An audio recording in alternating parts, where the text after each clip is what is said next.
Portugueses, este ano foi particularmente difícil e exigente para todos nós.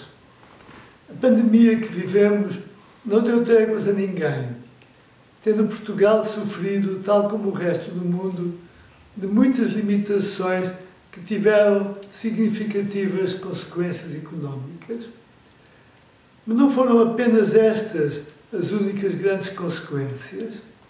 A nível anímico e psicológico, a pandemia trouxe-nos também consequências. 2022 será, por isso, um ano de grande importância para ultrapassar estas questões e colocar o país a funcionar com normalidade.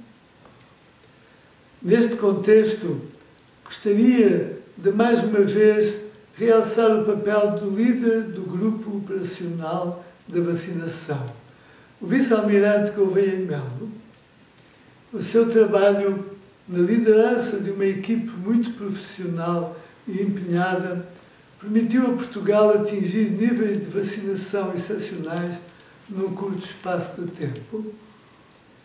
Essa situação possibilitou olhar para a crise sanitária de forma mais confiante, ao contrário de muitos países nossos parceiros. É de salientar o comportamento e adesão do povo português que, de forma inteligente, participou ativamente na luta contra a pandemia. A pandemia veio evidenciar, mais uma vez, o fraco desempenho económico português.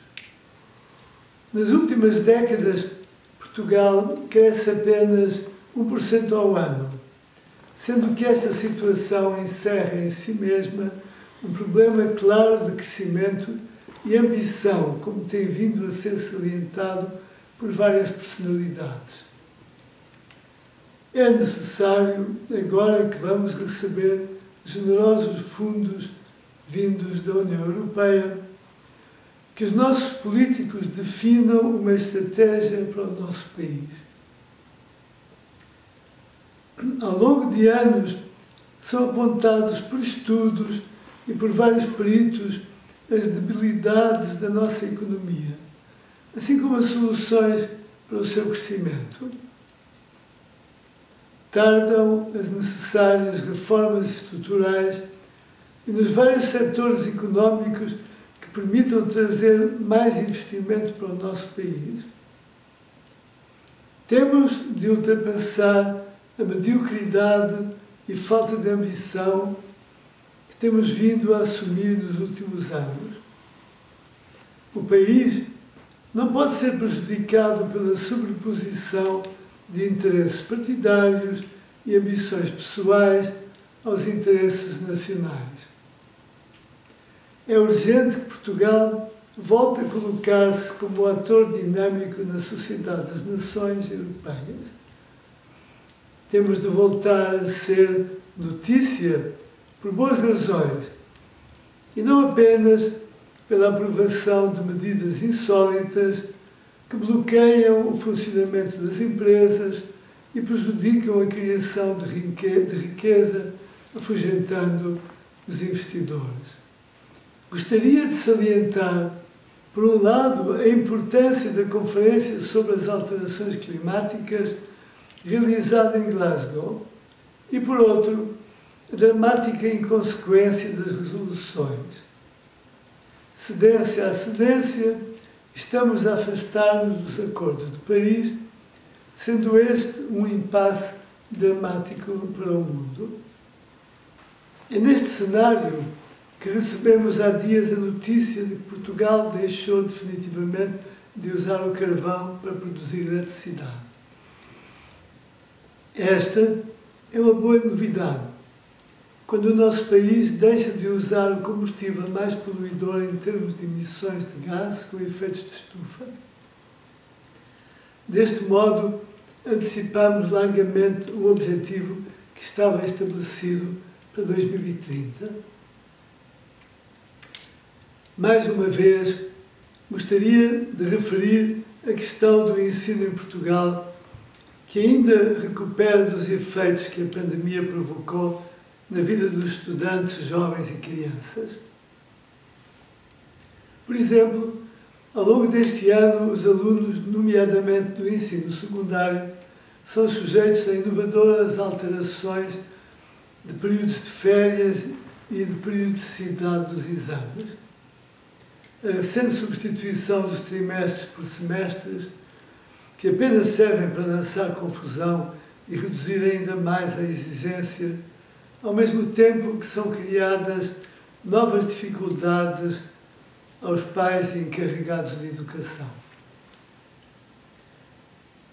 A educação não pode estar sujeita a constrangimentos ideológicos estatais.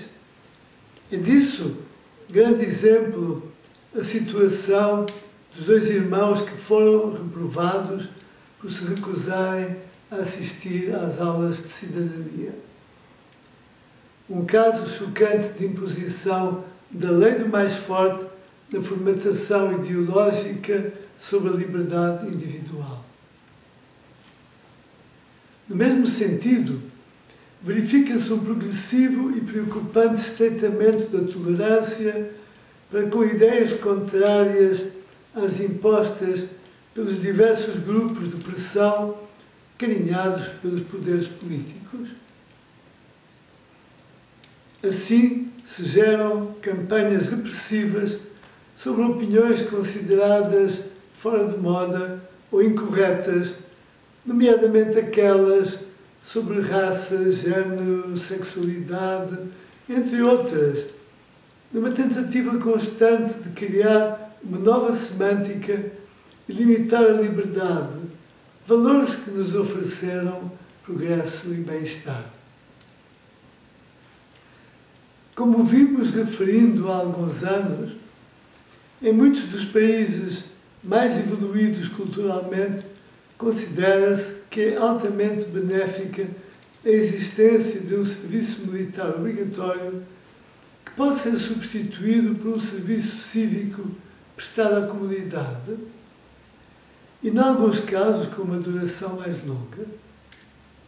Posso dar como exemplo a Suíça, onde o serviço militar é considerado fundamental para o desenvolvimento do espírito de cidadania e para a segurança nacional, e que, quando, por motivos religiosos ou filosóficos, os jovens consideram que não o podem cumprir, podem substituí-lo por um período mais longo de outro género de serviço à comunidade.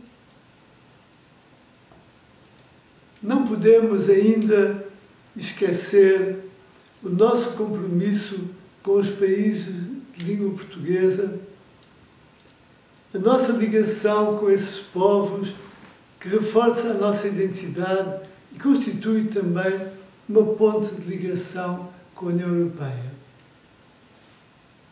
A Casa Real Portuguesa tem tido ao longo dos anos a missão de agregar estes Estados, comunidades de imigrantes e de lusodescendentes espalhados pelo mundo.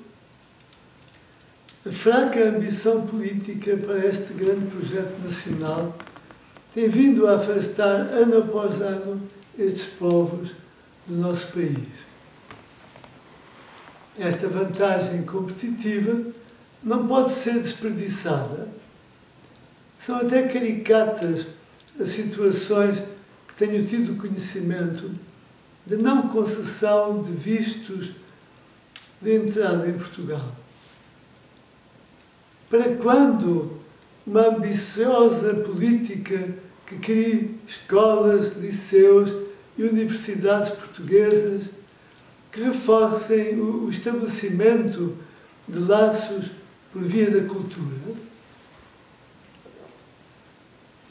O ano de 2022 vai iniciar-se com uma importante eleição para o destino dos portugueses. É fundamental a participação consciente de todos neste ato eleitoral, que pode ajudar a determinar o nosso futuro. Peço a todos que não deixem de votar e de participar com exigência no conhecimento crítico das propostas que vão ser sufragadas. Por fim, gostaria de salientar a importância do projeto de Sua Santidade o Papa Francisco, que são as Jornadas Mundiais da Juventude em 2023. Este é um evento que será preparado em 2022 e em 2023 juntará milhões de jovens em Lisboa, onde todos desejamos que mais uma vez seja revelado o melhor dos portugueses. Como sempre, a família real portuguesa estará disponível para tudo aquilo que os portugueses entenderem ser útil. Este legado que transportamos é um instrumento construtor de pontes entre pessoas, comunidades e instituições, bem como de boa vontade entre todos. Viva Portugal!